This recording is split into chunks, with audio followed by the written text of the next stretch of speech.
No, where's Frank? Where's Steve Rand? In the hallway a minute ago. Right? Are we ready to go back there, Ian? All right. If everybody can find their seats. So a couple quick things on this next session. We're gonna have a presentation from our guest today. If anybody has any questions, you should have cards. If you could write your question on the card, I'm just gonna deduplicate them and ask them at the end. But and then there's also evaluation forms for anybody to please fill out if you have feedback. If you're on Zoom, we didn't think through the feedback for Zoom, but definitely put your questions. Do we have the chat enabled? I don't know if we do have the chat. I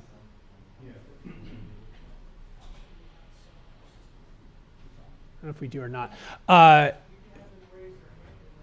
if you raise your hand, we can call on you and have you ask your question from Zoom. And then, with no further ado, let me introduce David Porter is joining us today. David currently serves as the village administrator in Winneconne, Wisconsin, but home will always be New England. While working in Wayland, Massachusetts, David enjoyed preparing for and producing several well-attended town meetings characterized by thoughtful and energetic dialogue and debate. Before entering local government, David advised clients in the public and private sectors, helping them identify and leverage opportunities to produce significant value by collaborating across traditional boundaries. He looks forward to meeting everyone and learning more about our community and vision for Plymouth's future. Thank you, David. I'll give it to you from here. Thank you. That was a terrific introduction. I just want to kind of walk you through the presentation. I'll briefly introduce myself and my family, because who doesn't like pictures of cute kids? Then I'll talk about the prompt that I received for this presentation had to do with strategies to moderate the tax rate, the mill rate. So I'm going to talk a little bit about a commitment to both excellence and efficiency, establishing and communicating priorities, and then innovation and partnerships as three kind of legs of the stool to help us provide very, very high quality services at a rate that our residents are comfortable with and can support. Then we'll briefly talk about potential applications to Plymouth. This is where my actual knowledge is limited, so I'm going to be looking to you to fill in and generate some suggestions and ideas, and then just a brief closing and summary. So New England is home. I grew up near a university campus with all of the academic, athletic, and cultural resources that it offered. My wife and I met in graduate school. We're coming up on our 10th anniversary. Next July will be our 10th. And we have 3 children. You can see our oldest is actually in the far back. That's Ryan. He just turned 8. Then our middle child, our daughter Marie, is 6. And then in the middle there, the one who could not sit on the duck for more than 2.5 seconds is our 4-year-old Max. So we have to be very careful to take pictures quickly with him because he is in constant motion. As you can imagine, we are a high-energy crew, so we really enjoy the outdoors. Hiking, biking, snowshoeing, doesn't matter the season. We spend time outside because that's just the stage of life we're at. With respect to values and philosophy, local government, from my perspective, is where the action is. The most impactful services are local ones, and town government can engage directly and regularly with residents and constituents. We inherited a great deal from our parents and grandparents, and a personal value of mine is that it is important to think about the future and to invest in that infrastructure as a legacy for our children and grandchildren and great-grandchildren. So This picture up here is actually the interstate highway system in the United States. And I know that several of you already know the answer because you were in the previous session, but anyone who was not in the previous session, how many miles of interstate highway do you think there is in the United States? And I realize this is like asking you to guess the number of jelly beans in the jar. You know, I don't expect you to actually know. So, best guess. 12,000. 12,000. Good guess. Sir? I have no idea. 25,000? 25,000. That's also a very good guess. It actually turns out that it is just over 47,000. So honestly, those were both very good guesses. It wasn't in the ballpark. Well, you know. Okay. How many miles of roads are there in the United States of all kinds? State, federal, local. How many miles of roads do we have in the United States? Several million. 30 million. Just over, I believe it was 40. It was just over 40 million. I think it was like 40.2 million. So what that means is that the federal interstate, which for all of the good reasons captures our imagination because we can hop in the car and drive forever and get wherever we need to go, all of that federal interstate accounts for a little bit more than 1% of all of the roads in the United States. The ones that are maintained locally by the state government and by in some cases by the county, but most often by local municipalities like the town of Plymouth, account for the overwhelming majority of the roads that we use on a daily basis to get to work, to get to school, to go shopping, that the Amazon driver uses to make sure that our package gets to our front door in 2 days. And all of that. And almost all of that is done at the local level. So that's what really draws me to local government service, is that it is where the rubber meets the road, both literally and figuratively. With respect to management philosophies and delivering high quality services, one kind of guiding North Star for me is excellence and efficiency in all that we do. So achieving a high degree of excellence requires a very high degree of trust, engagement, and collaboration. One thing that we currently do in Winneconne, Wisconsin, is that we routinely convene reflection sessions after each major event. So we have a fall fest every year that is hosted by our local Chamber of Commerce. We close down Main Street. We have performing acts. We have all sorts of vendors and create kind of this whole pedestrian area.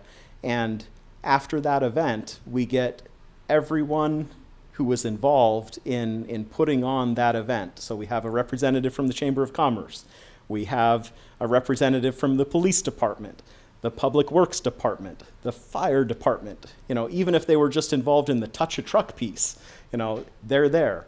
And we discuss what went well, and usually there's a lot because we have a terrific team. What went poorly, sometimes there are things that we didn't anticipate or that we could have done better.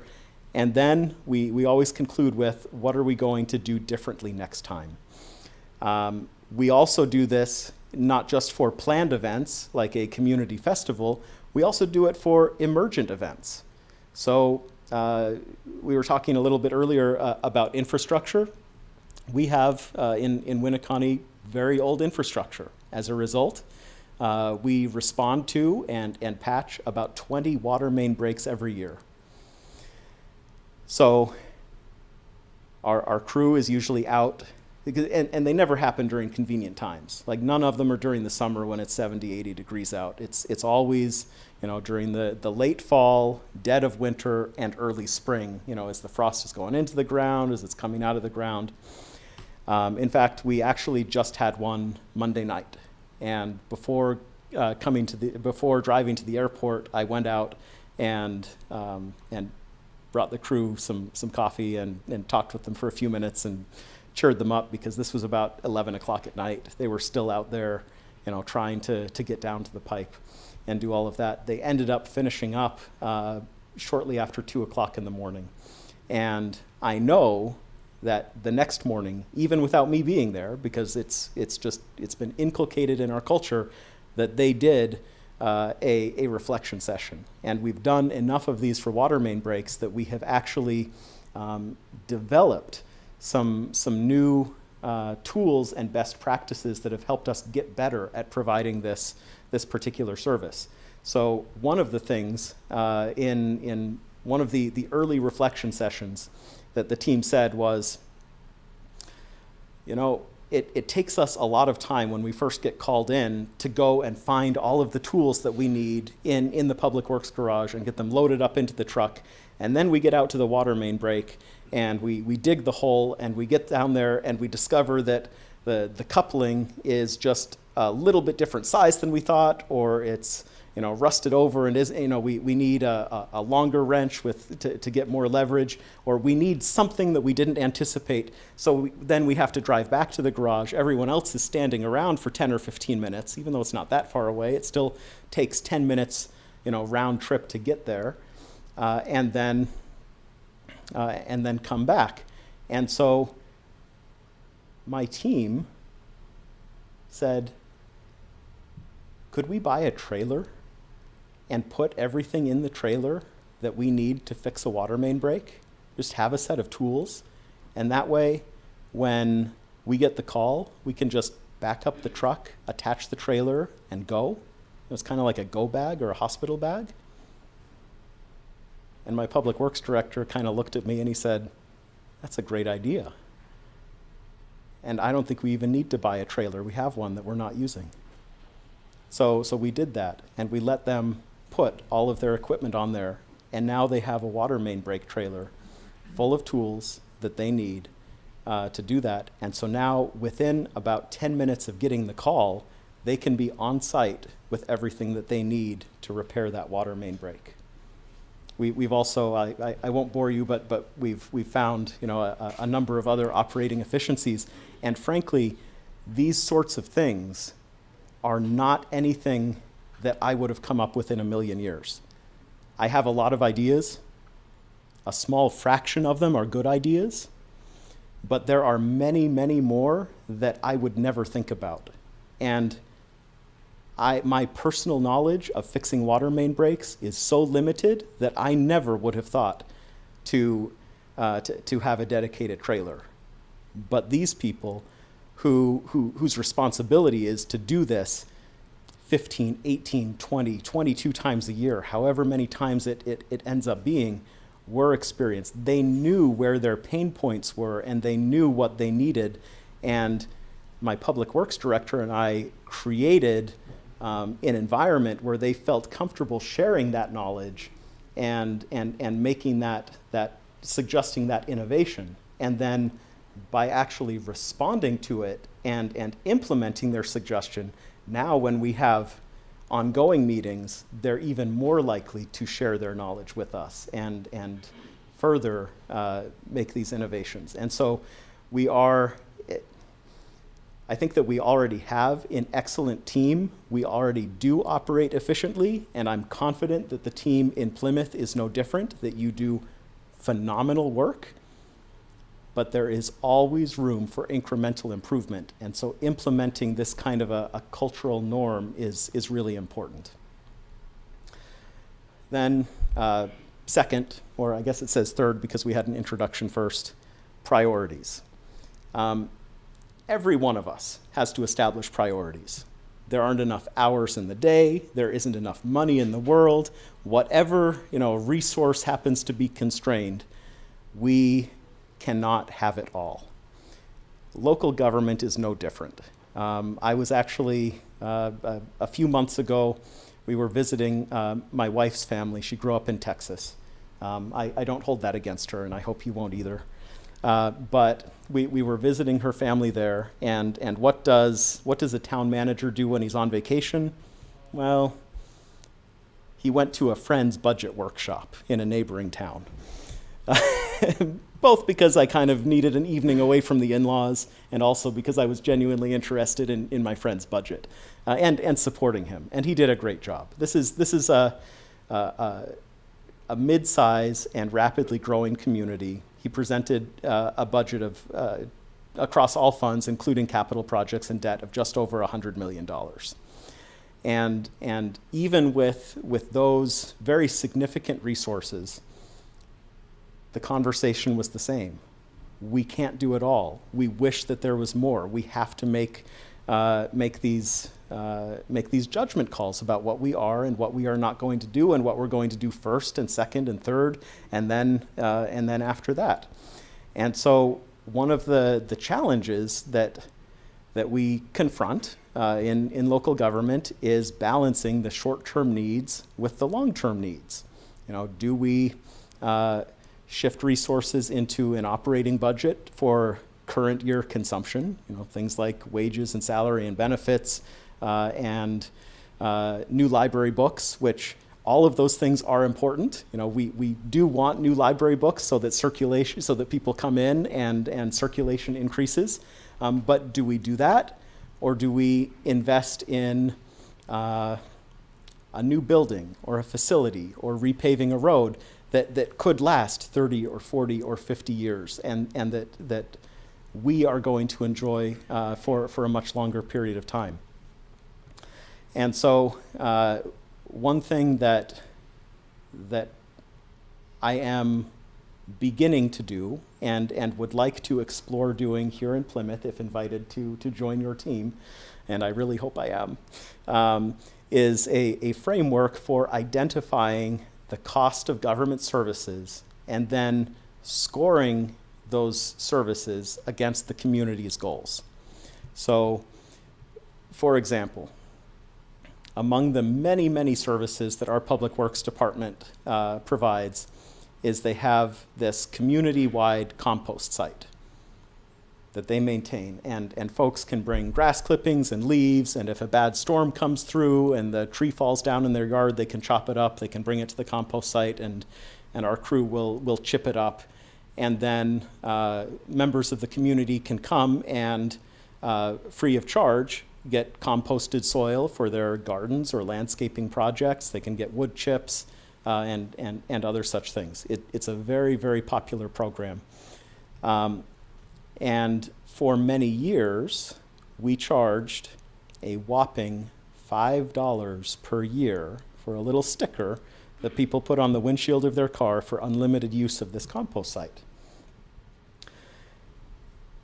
As we sat down, all of our department heads, and at one of our department heads meeting, everyone had an opinion and an idea about it. Obviously, it was primarily a public works facility. They're in charge of running it, but the police chief had something to say about the gate and how it didn't lock properly, and how his officers routinely found people in there who were not residents of our community, and didn't particularly like having to patrol it in that way. And then we also did a thorough cost analysis, which we had never done before. How much does it actually cost us to operate this? And we discovered that there were not one, but two different state permits required from the Department of Natural Resources. So we had to pay annual permit fees. Then most of the cost was associated with our equipment operators' time, turning the piles, chipping the wood, sorting things that were put in the wrong pile into the right pile, and that sort of thing. And what we discovered is that the amount of revenue that we brought in from selling these $5 stickers accounted for only a tiny fraction of the actual cost of running this compost site. And so we took this to the village board, Public Works Committee. We kind of debated it and said, okay, what should we do here? the folks in the office hate selling these $5 stickers. It doesn't even seem worth their time. We've just confirmed that it's really not. Should we just forego the $5 completely and just let everyone use it? That would at least save us having to print the stickers and do all of this enforcement. Yeah, there may be a few people who use it who shouldn't, but maybe the savings are worth it. And we had a thoughtful debate, both with staff members and with elected leaders. And ultimately, what we collectively decided was that we should continue operating the compost site. We also thought about just getting rid of it, but we did a community survey, and the feedback overwhelmingly was, we like the service, we want you to maintain it. But there was a lot of pressure from the department heads to say, do we really want to use this much of our general fund balance on the service that isn't mandated, isn't necessarily required. Yes, it is popular, but maybe what we should do is increase the fee. And that met most of the needs, but that still didn't obviate the need to sell these stickers, which the folks in the administrative office really hated doing.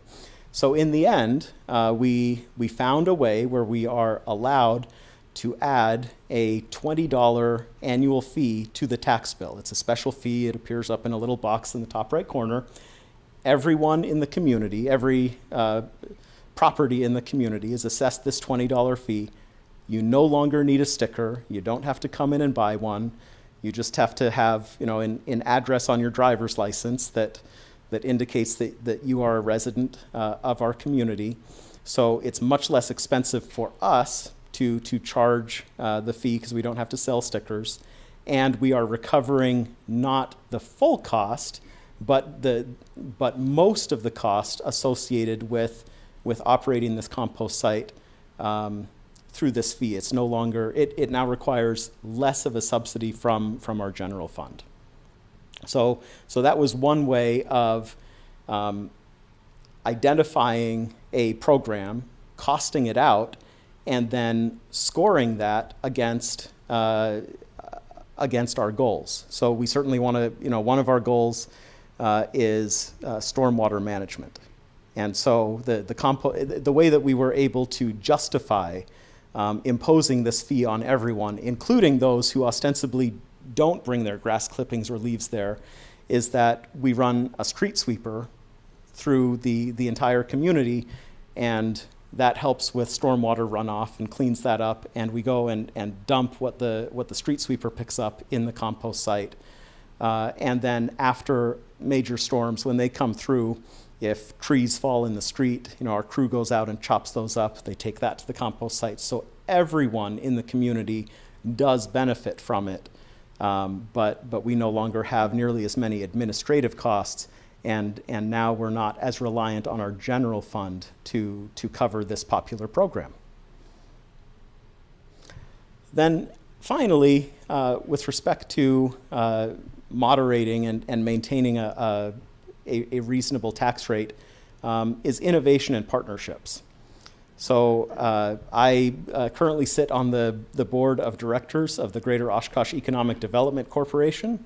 And in that role, I worked with the executive director of that organization and the county executive, which is an elected position in Winnebago County, where we are, to create a revolving loan fund for rural businesses. One of these funds already existed, but all of the funds were almost uniformly taken up by businesses in the city of Oshkosh, which is a city of about 67, maybe 68,000, and it's kind of it's the county seat, and so that revolving fund was well utilized, but by the time all of the businesses in Oshkosh got done using it, there was hardly anything left for anyone in our community or several other adjacent communities. And so This was during COVID. We got some COVID relief money. The county pitched in some money, and we created a revolving loan fund that was available to everyone in the county except the businesses in the city of Oshkosh. So we kind of made sure that there were funds available for our small businesses.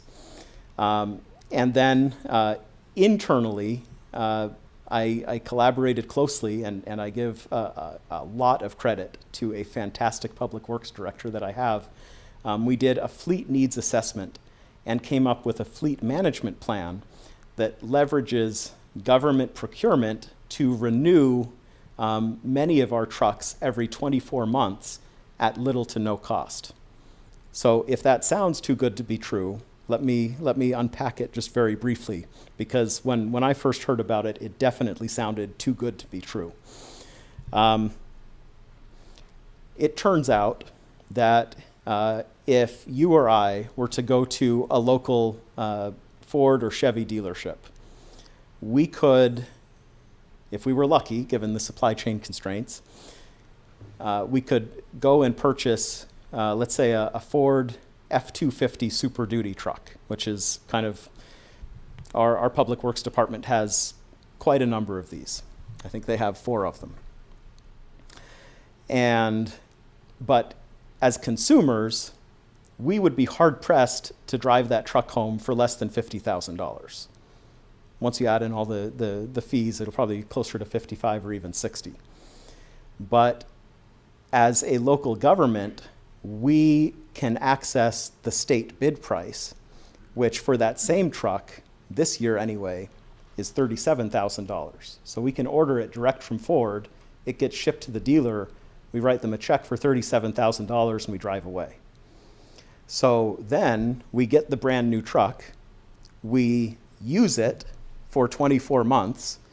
It requires very little maintenance, aside from oil changes, is very reliable, and we make sure that our crew take very good care of it. I mean, they're wiping down the interior, food and drink is not allowed in there. They are keeping it clean.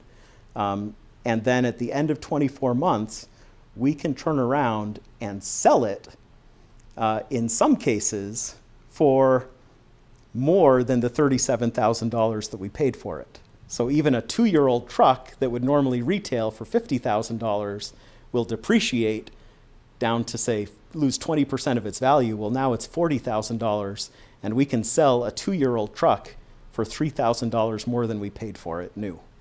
And then we can turn around and buy a new truck and get our crew into that. So that's what we have just started doing, so that our crew can have new trucks that are reliable on a regular basis, and it costs us little to nothing. So that was a really exciting innovation. Now, in order to do that, I talked about the fleet needs assessment. Well, it turns out that we do most of our snow plowing right now with single axle dump trucks with air brakes, and that you need because it has an air brake, you need a CDL, a commercial driver's license, to operate it. Well, I asked my public works director, hello? No. I asked my public works director, do we need the dump trucks to do the plowing? Could we use a Super Duty truck? And we looked at everything. I said, could you use a street grader, with a wing on it? Like what are the different vehicles that you need, and how can we get the most bang for our buck? And he said, no, we absolutely can plow with a Super Duty. In addition to the dump trucks, we usually plow with 2 Super Duties. So I said, well, then what do we really need the dump trucks for? And he said, well, we load them up with gravel, and when we fix a water main break or patch a road or do something, or fix the shoulder of a road, then we use the dump truck to transport and dump the gravel out there. And he said, but if we really wanted to, we could buy a dump trailer and just tow it behind the 250, And that might actually be easier for our skid steer to lift the gravel into the dump trailer instead of into the very tall dump truck. So I was just asking questions. He was giving me all the information. And so what we discovered is that this fleet management plan doesn't work nearly as well for dump trucks because the resale market for dump trucks is much, much smaller than it is for a traditional pickup.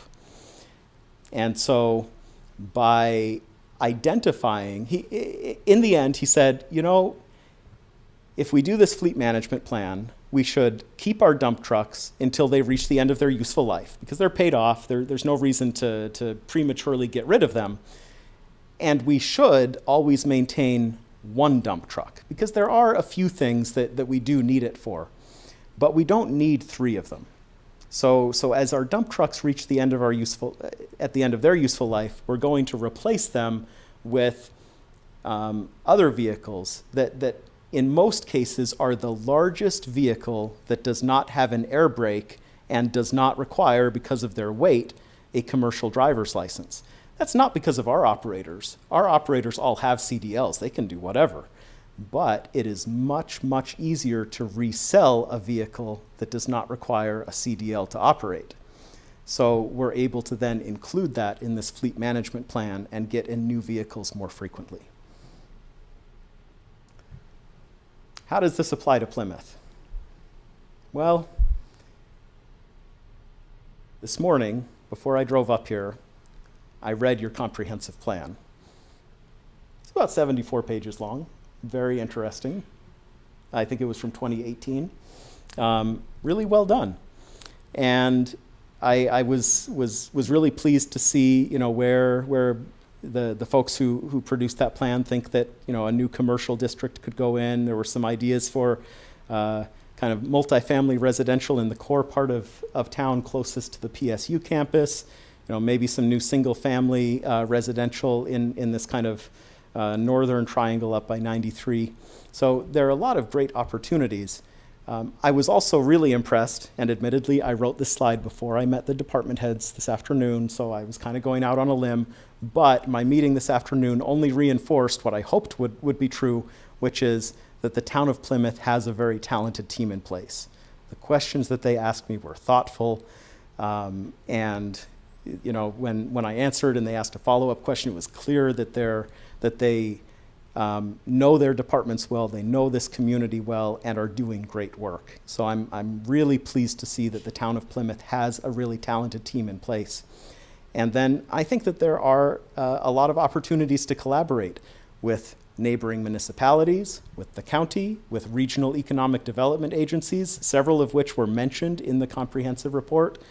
Federal agencies like the Economic Development Corporation, which I understand, and congratulations on the $2.7 million stormwater grant that you applied for and received from them. So you're already doing a lot of that. Opportunities to collaborate on a variety of fronts with Plymouth State University, which I'm sure you already do. Let's be even more creative and see if there are ways that we can further strengthen that relationship. And then the local Chamber of Commerce. There may be others that I'm not yet aware of. So I'm really going to lean heavily on members of the select board who are in the community, on department heads, and on residents. I really want to get to know everyone here and be a connector who can collect the best ideas from all around the community and then marshal the resources and the people that we need to bring those ideas to life, to execute on them, to carry them out. In closing, local government is fundamental to building the kind of society that we want and need. That's what gets me up in the morning. That's what gets me excited about coming to work. That's what makes me love being here. The values that characterize the town of Plymouth align very closely with my own and those of my family. You know, in terms of the type of community that you have, in terms of, I saw on your website that there's a group working on a potential solar array, you're doing stormwater, clearly environmental issues are important to you. You have beautiful natural resources, and maintaining those is very important. I feel very similarly. My skills and experience can help Plymouth and its already very capable staff and volunteers on committees and beyond deliver when and where it matters most. I think that the three keys that I presented with respect to moderating the budget and the tax rate when appropriate are fundamental. The first is excellence and efficiency. Plymouth has a very capable team. With consistent support, they can efficiently provide excellent services. I would argue that they already do that, but there is always room for incremental improvements and further innovation. Otherwise, why do we come to work every day? Number two, prioritization. We can be best in class when we focus our efforts when and where they are most needed. And so I need to work closely with the department heads to tell a compelling story about what it is that they need and why they need it. And then with the help of the select board and the residents through town meeting, we need to establish priorities. We can't have it all. We only have 24 hours in a day, and we only have a budget of X. And so our tax rate, our budget should reflect our values and our priorities, and the tax rate is really just the bottom line number of what we're willing and able to pay for this year. And then number three, innovation and partnerships. Plymouth is extraordinarily fortunate to have a series of local institutions to help us extend our reach and meet a lot of those shared goals. So thank you very much for coming out tonight, and I'm excited to talk more with you and answer any questions that you may have. He's moderating. I am moderating. Look, I got a stack here, which is good. Thank you, by the way. So you have talked about your personal values. How will those values guide you in this role? I actually want to know more specifically what are your personal values? Yeah, if you could talk about your personal values and how those connect to this role. Sure. So my personal values, it is really important to me to provide high quality and efficient services to the community. That kind of is the overarching goal that drives and informs everything that we do. And then with respect to all sorts of other goals, I really need to take my orders from the select board and by extension from town meeting with respect to how they budget and what things they want the town to do for them.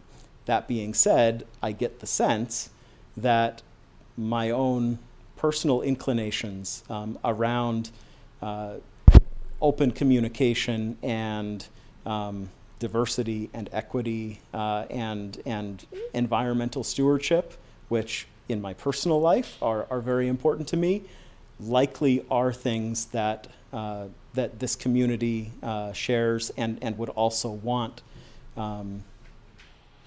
to be included in the services that we offer. So could you just talk a little bit about your perception Oh, of... Steve, we're moderating the. Oh, I'm sorry. If you could grab a card and send it along, that would be lovely. Write it down? Yes, please. Thank you. You missed the instructions. Thank you. That's okay. This one's this is like a two-part question, but I'm gonna ask it in the opposite order as it's written. Specifically, what's the population of Winneconne? How many departments do you oversee? And then I'll ask you the second half of that. After you clarify. So the population of Winneconne is just over 2,500. We're a very small community. We do maintain 72 acres of parks, 2 boat launches, and 2 very popular fishing piers. We're actually, there's a river that bifurcates the town, runs right through the middle, and twice a year, as part of their spawning process, there are about 2 weeks of walleye runs.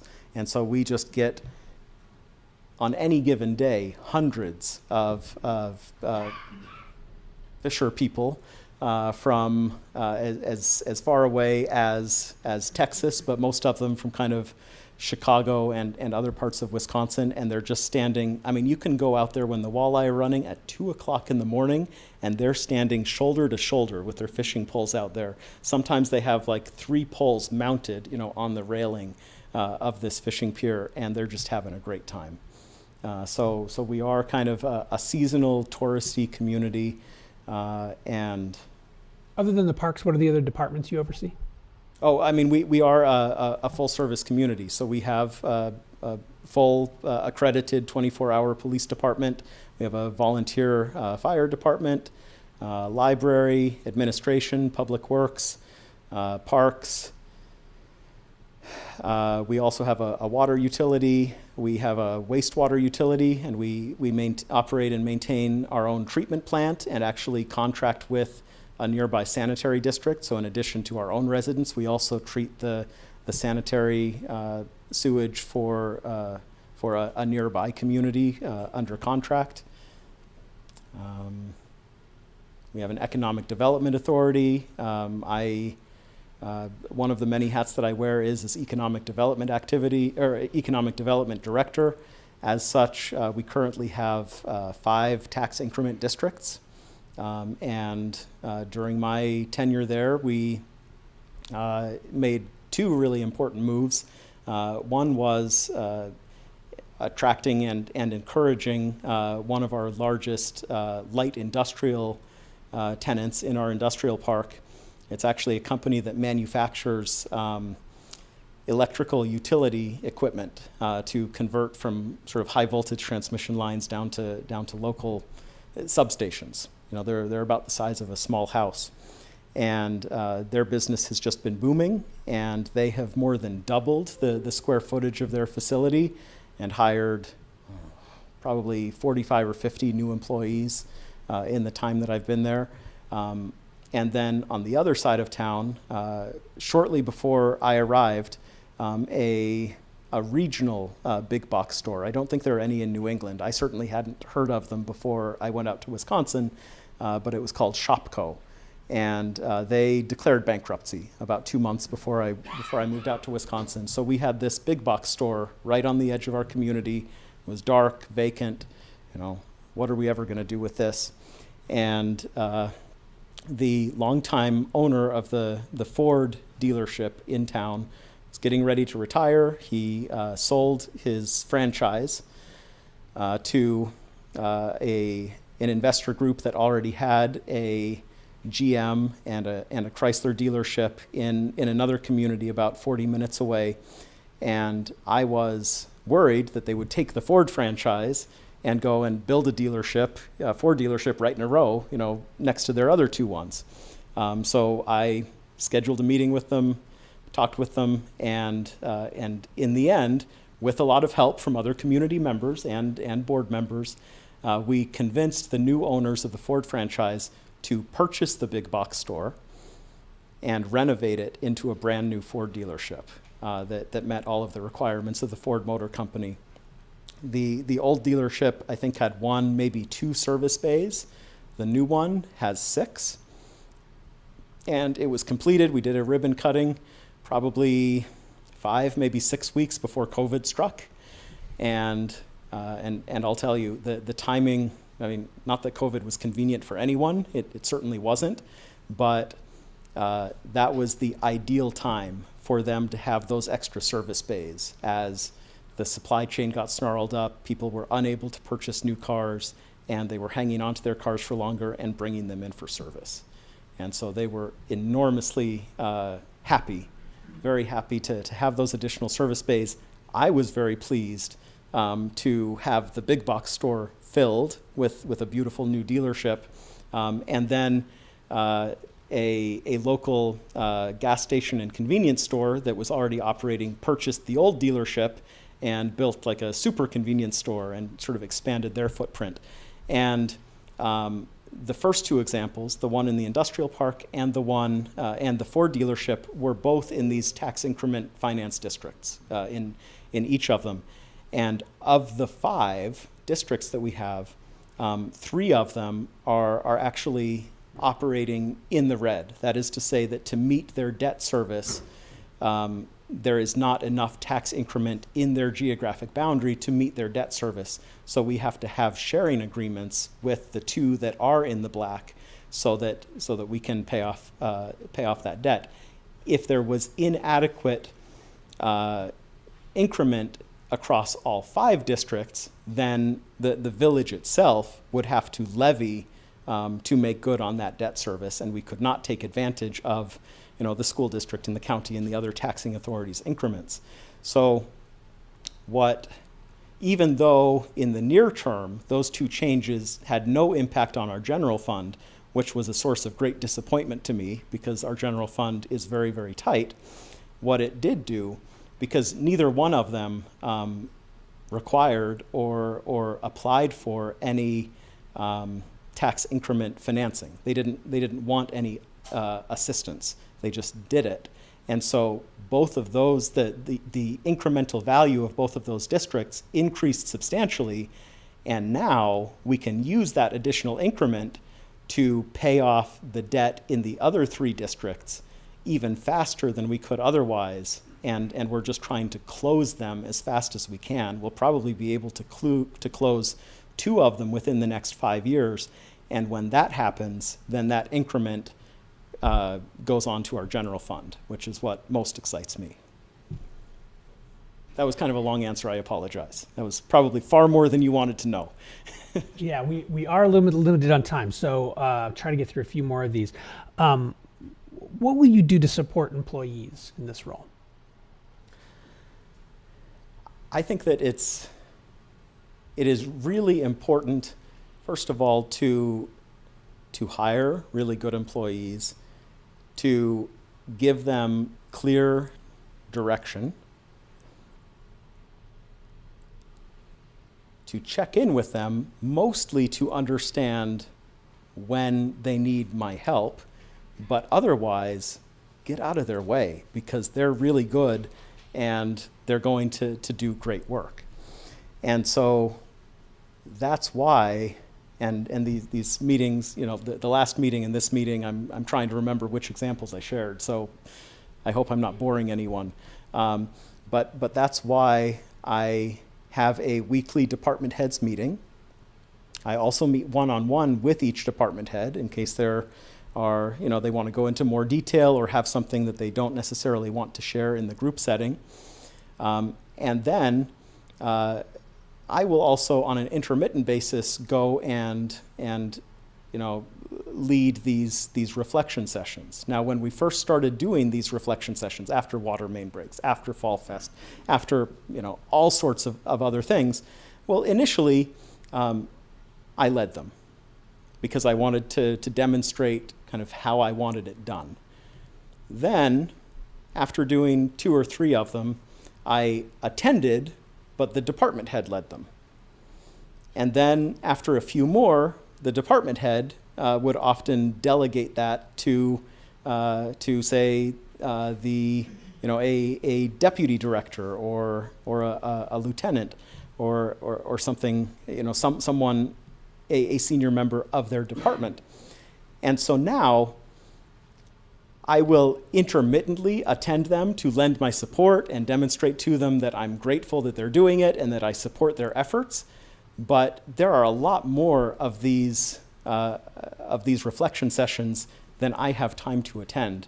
But I know that they're happening because I can see the innovations that are bubbling up through them. And so I think that in terms of supporting members of the team, we need to keep the lines of communication open, set clear expectations, hold people accountable, but also give them the leeway that they need to perform to their highest standards. And I've been really impressed by my current set of colleagues, and I have every reason to believe that the folks here in Plymouth would would perform at similarly, if not higher levels. David, how do you go about learning a new community and getting to know what the challenges are and develop strategies to approach them? A lot of it involves asking a lot of questions and observing. So, first of all, talking with department heads, asking them what their pain points are and what are the ways in which I can be helpful to them. But then, especially early in my tenure, if I am so fortunate to be selected here, I want to actually go and spend a couple of days in each department. I hope the police chief will let me do a ride along or two with some of his officers. I hope that I can visit the fire department, spend a few hours, help them stock the ambulance. Whatever it is that they're doing, I can help them, and they can teach me what their processes are.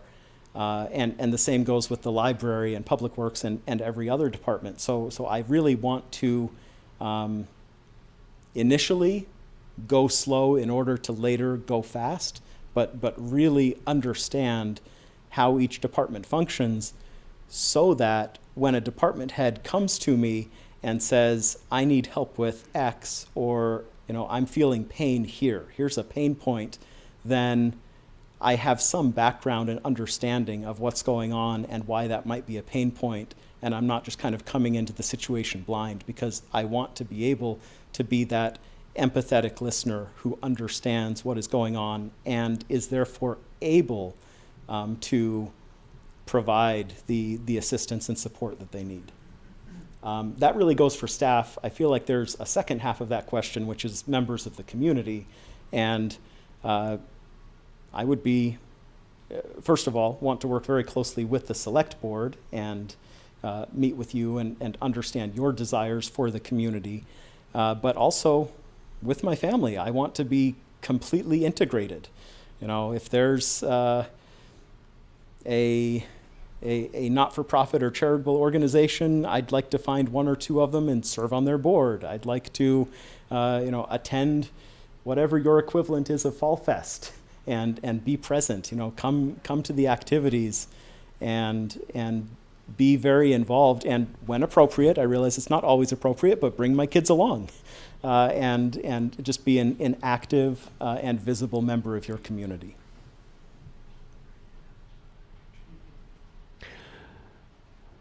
And then this may be our last question, but what do you feel is your greatest professional or personal accomplishment?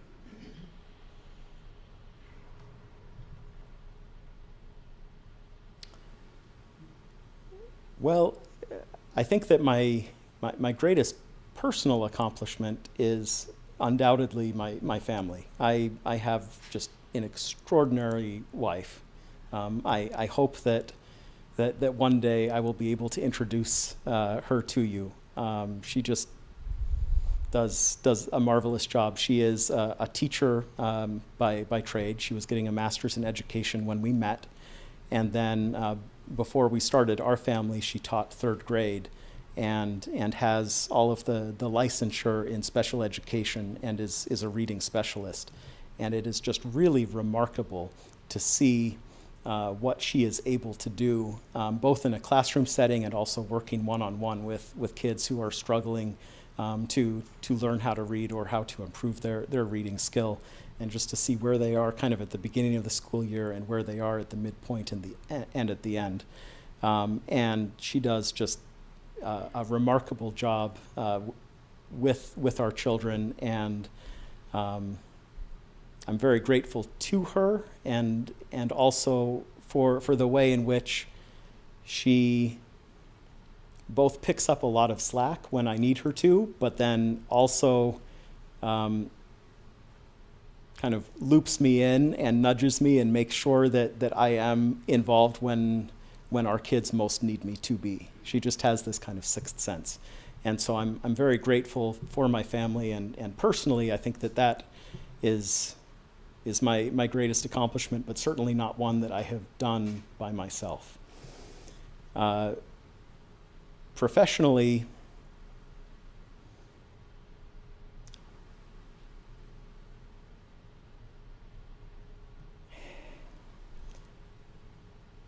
I could, rather than point to something concrete, like a fleet management plan, or, getting a stormwater utility implemented, or even a rolling 5-year capital project plan.